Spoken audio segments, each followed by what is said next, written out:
Good morning, 9th Standard English Medium, GT શીખ વિદ્યાલય. Very warmful welcome in video lecture series.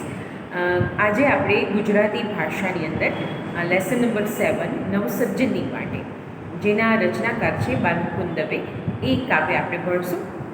આ કાવ્યનો પ્રકાર છે ગીત રચના છે અને સ્વરબદ્ધ કરીને ગાઈ શકાય એવી આ સુંદર રચના છે બાલમુકુંદ દવેની. ગુજરાતી સાહિત્યની અંદર બાલમુકુંદ દવેની ઓળખ એક સારા કવિ તરીકે અને ખાસ કરીને બાળ ગીતો લખનાર કવિ તરીકે એમનો ઉલ્લેખ ગુજરાતી સાહિત્યમાં થાય છે. એમણે ઝરમરિયા, સોનચંપો અને અલ્લક દલ્લક એ બાળ ગીતોનો કાવ્ય સંગ્રહ આપણને આપ્યા છે અને એ ઉપરાંત પરિક્રમા અને કુંતલ એમના બહુ પ્રસિદ્ધ કાવ્ય સંગ્રહો છે. તો આ રચના છે નવસર્જનની વાટે. નવસર્જન એટલે નવીન સર્જન કરવું, કંઈક અલગ કરવું, જે પરંપરાગત છે એનાથી કંઈક નવું કરવું એટલે નવસર્જન. અને વાટ એટલે રસ્તો. વાટ છે એ તળપદી શબ્દ છે.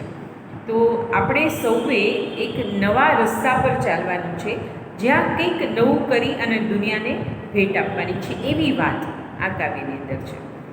ખૂબ જ સરસ કાવ્ય છે અને નેગેટિવિટી દૂર કરીને પોઝિટિવિટી અપનાવીને આપણે આ દુનિયાની અંદર એવું સર્જન કરવાનું છે કે પૃથ્વી જાણે કે સ્વર્ગ બની જાય. તો એવી આ કાવ્ય રચના છે. ઇન્ટ્રોડક્શન પેરેગ્રાફ વાંચશો એટલે આપણને વિષયનો ખ્યાલ આવશે. એ ઉપરાંત ટિપ્પણ પણ વાંચી લેજો, શબ્દ સમજૂતી પણ આપણી સામે જ છે. તો આજે આપણે કાવ્ય શરૂ કરીએ.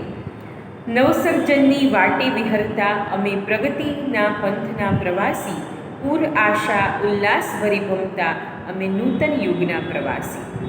નિંદ આળસ નિરાશા હટાવશું, વેર ઝેર અમે મિથ્યા મિટાવશું, અમે વિચરતા વગડાના વાસી, અમે નૂતન યુગના પ્રવાસી.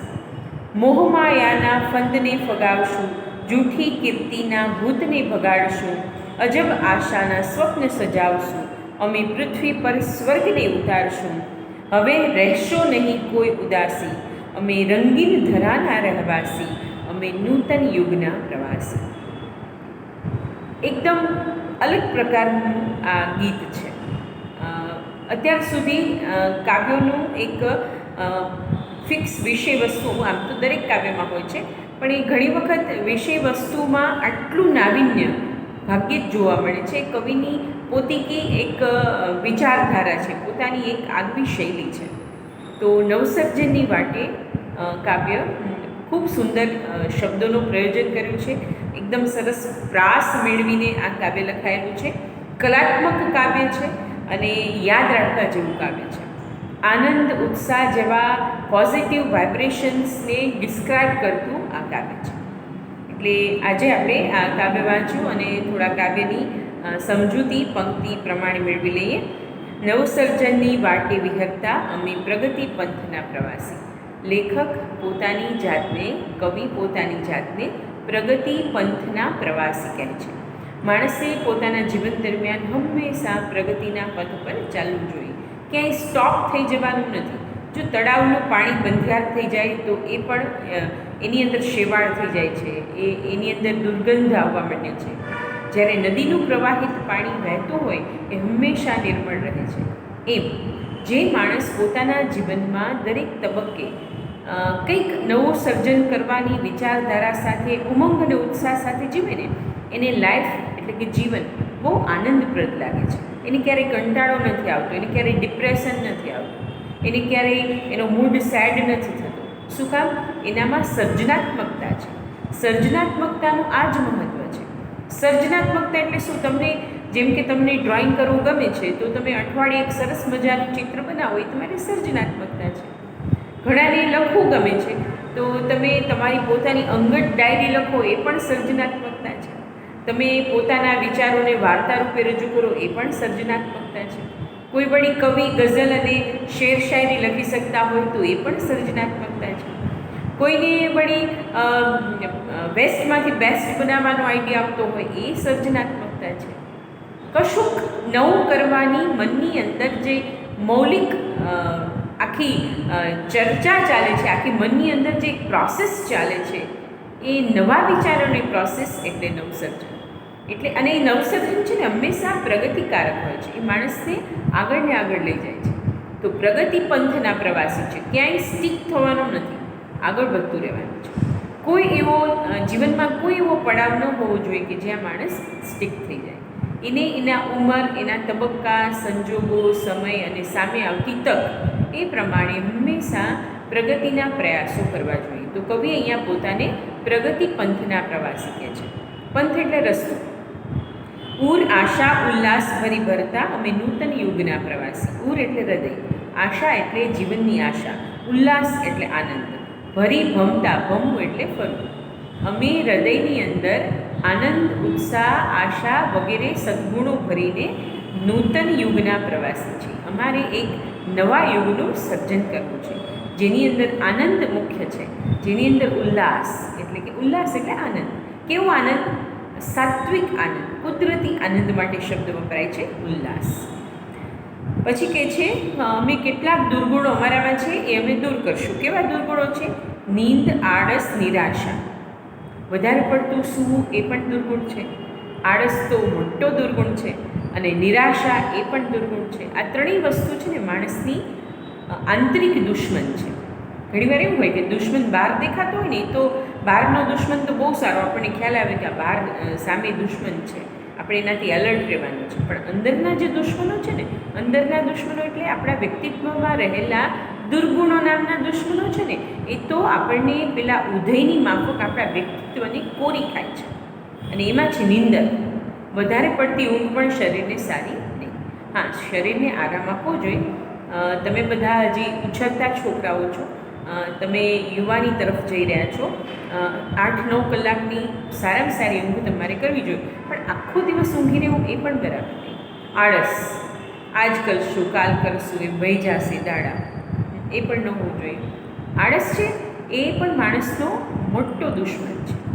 ઘણી વખત માણસો છે ને એની કરવું બધું હોય છે, પણ કેમ કરવું, ક્યાંથી કરવું, અને હવે અત્યારે નહીં કાલે કરશું, આજે નહીં પરમદી કરશું. એક સરસ હિન્દીમાં વાત છે, આજ કરે સો કલ કરે સો આજ કર, આજ કરે સો અબ. એટલે જો મનમાં વિચાર આવે ને તો તરત એને અમલમાં મૂકવો જોઈએ. તો આળસ ન કરવી જોઈએ. અને નિરાશા. કેટલાક માણસો કાર્યની શરૂઆત પહેલાં જ નિરાશ થઈએ છે. મારી પાસે તો આ ને, મારે ચિત્ર દોરવું છે પણ મારી પાસે તો કલર નથી ને, મારી પાસે તો શીટ નથી ને, હવે હું કેમ કરું, મારી પાસે એવો પ્લેસ નથી. અરે, જેનું મન હોય ને એ દરેક વિકટ પરિસ્થિતિમાં પણ પોતાનો રસ્તો ગોતી લે. મન હોય તો માળવી જવાય, એ પણ કહેવત છે. એટલે બધી જ વસ્તુ આપણી પાસે ન હોય અને છતાં આપણે થોડી ઘણી વસ્તુમાં ચલાવી લઈએ, એ ઉત્સાહી માણસ કહેવાય. અને બધું જ હોય છતાં મારી પાસે આ નથી, મારી પાસે આ નથી, મને અત્યારે મૂડ નથી, મને સમય નથી, આ બધા નિરાશાના લક્ષણો છે જે ન હોવા જોઈએ. નિરાશા દૂર કરવાની છે. આ કોરોના-19 ઇફેક્ટ છે ને, હવે તો સ્કૂલ ક્યારે ખુલશે ને, હવે તો કોર્સ ક્યારે કમ્પ્લીટ થશે ને, કેવી પરીક્ષા લેવાશે, આ બધા નિરાશાજનક વિચારો છે, એને દૂર કરવાના છે. સમયનું આખું એક સર્કલ છે, ચક્ર છે. દુઃખ પછી સુખ આવે જ છે. સૂર્યાસ્ત થઈ જાય પછી નવો સૂર્યોદય થવાનો જ છે. આ સમય છે, નીકળી જવાનો છે. ફરી પાછા આપણે સ્કૂલે આવશું, વર્ગખંડમાં ભણશું, એકબીજા સાથે વિચારોની આપ-લે કરશું. એમાં નિરાશ ન થવાનું. એક સમય છે, એને આપણે ધીરજપૂર્વક પસાર કરવાનો છે. એ પણ ચાલુ જશે. તો નિરાશા હટાવી દેવાની છે. ઉત્સાહથી તમે જ્યારે સ્કૂલે આવો ને ત્યારે તમે છો એના કરતાં વિશેષ ઉત્સાહી, એનર્જેટિક અને ઉલ્લાસવાળા થઈને તમારે આવવાનું છે. એની તૈયારી અત્યારથી કરવાની છે. કશું જ સ્થાયી રહેતું નથી. સમગ્ર જીવન, સમગ્ર પ્રકૃતિ પરિવર્તનશીલ છે. પરિવર્તન એ પ્રકૃતિનો ગુણ છે, એમ જીવનનો પણ ગુણ છે. આજનો સોમવાર છે એ ગયો સોમવાર હતો એના કરતાં વધારે પ્રફુલ્લિત છે. આ સોમવારથી નેક્સ્ટ મંડે છે એ કંઈક વિશેષ હશે, એના પછીનો મંડે કંઈક વિશેષ હશે. અને એમ કરતાં કરતાં આ જે અત્યારે COVID-19 વાળો જે કાળ છે, સંક્રમિત અવસ્થાવાળો કાળ છે, એ ચાલ્યો જશે. ફરી એક નવો યુગ શરૂ થશે, વળી આપણું લાઈફ એકદમ રૂટીન જળવાશે. તો આવી પોઝિટિવિટી મનમાં રાખવાની છે. વેર ઝેર અમે મિથ્યા મિટાવશું. ઈર્ષા, વેર, ઝેર એટલે કોઈની ઈર્ષા કરવી, અને વેર એટલે કોઈ સાથે દુશ્મનાવટ રાખવી. એ બધું મિથ્યા. મિથ્યા એટલે ખોટું છે, એનો કોઈ અર્થ નથી સરખો, એનો કોઈ ફાયદો આપણને થતો નથી. ઉલટાના એકબીજાની વચ્ચે પૂર્વગ્રહો વધે છે, પ્રેજુડાઇઝ ક્રિએટ થાય છે, મનની અંદર દુઃખ થાય છે. માટે વેર ઝેર મિથ્યા છે, એને મિટાવી દેવાના છે. કોઈ સાથે આપણને ક્યારેક બોલાચાલી થઈ ગઈ હોય તો પછી નિરાતે શાંતિથી 2-3 દિવસ પછી પાછું પેચઅપ કરી લેવાનું. લાંબો સમય કોઈ સાથે દુશ્મની રાખવી એ બૌદ્ધિક માણસોને કે પોઝિટિવ માણસોને બિલકુલ ન પોસાય.